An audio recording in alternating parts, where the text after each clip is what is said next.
The life of Pablo Escobar, the richest and most feared drug lord in history.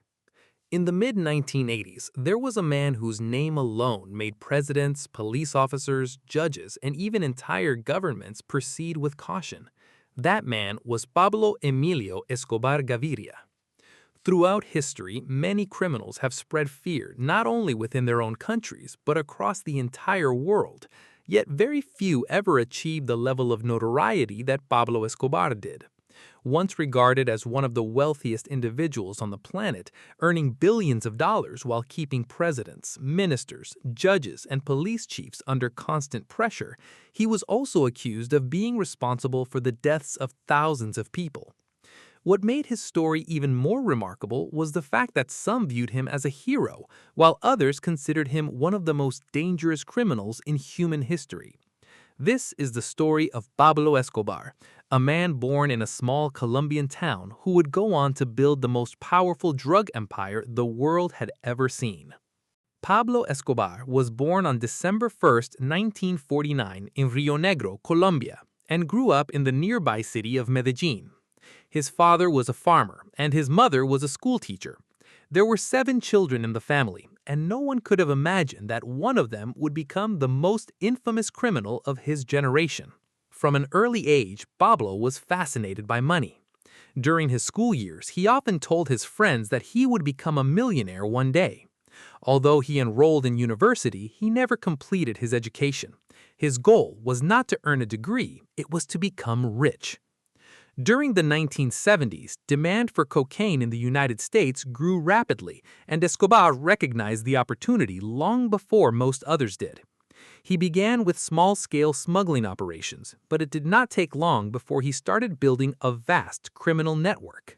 Within a few years, the organization known as the Medellin Cartel was established and soon became the largest drug trafficking network in the world. A significant portion of the cocaine entering the United States was under Escobar's control. Tons of cocaine were transported through airplanes, boats, trucks, and a variety of secret routes. The profits generated by his organization were so enormous that it was reportedly earning hundreds of millions of dollars every month. There was so much cash that large amounts had to be stored in warehouses. Due to moisture, mold, and rats, millions of dollars were lost and became unusable. At the height of his power, Escobar's fortune was estimated at around $30 billion, making him one of the richest men in the world. Adjusted for modern economic conditions, that wealth could potentially be valued at well over $100 billion today. However, Escobar's rise was not built on money alone. He relied on fear and power to control entire systems. His famous motto was silver or lead. In other words, accept the bribe or face death. As a result of this strategy, thousands of people submitted to his authority. Judges, police commanders, politicians, and government officials lived under constant threat. Hundreds of police officers were killed on Escobar's orders. Some officers in Colombia were forced to resign simply to protect their families. The assassination of presidential candidate Luis Carlos Galán, numerous bombings, attacks on judicial officials, and many acts of terrorism were all linked to his organization. Thousands of lives were lost because of his activities, and Colombia entered one of the bloodiest periods in its history. Yet, despite all of this, Escobar had another side. He spent a portion of his fortune helping poor communities. In the impoverished neighborhoods of Medellin, he financed the construction of hundreds of homes, football fields, schools, and various social projects. Many families became homeowners for the first time because of his support. For this reason, some people viewed him as a modern-day Robin Hood. The more he helped the poor, the more public support he gained. That support enabled him to hide and continue operating for many years. When he died, thousands of people reportedly took to the streets to mourn him. This contradiction illustrates just how complex Escobar's character truly was. On one side stood a man who provided assistance to the poor. On the other stood a criminal associated with thousands of deaths. Escobar's personal life was equally fascinating. He married Maria Victoria Henao and had 2 children. His son later changed his name and became known as Sebastián Marroquín. Pablo spent millions of dollars protecting his family. According to one famous story, he once burned bundles of cash worth millions simply to keep his daughter warm during a cold night. He owned countless properties, farms, villas, and secret hideouts. His most famous estate was known as Hacienda Nápoles. The property featured a private airstrip, an extensive collection of luxury vehicles, artificial lakes, sports facilities, and even a zoo filled with exotic animals imported from Africa.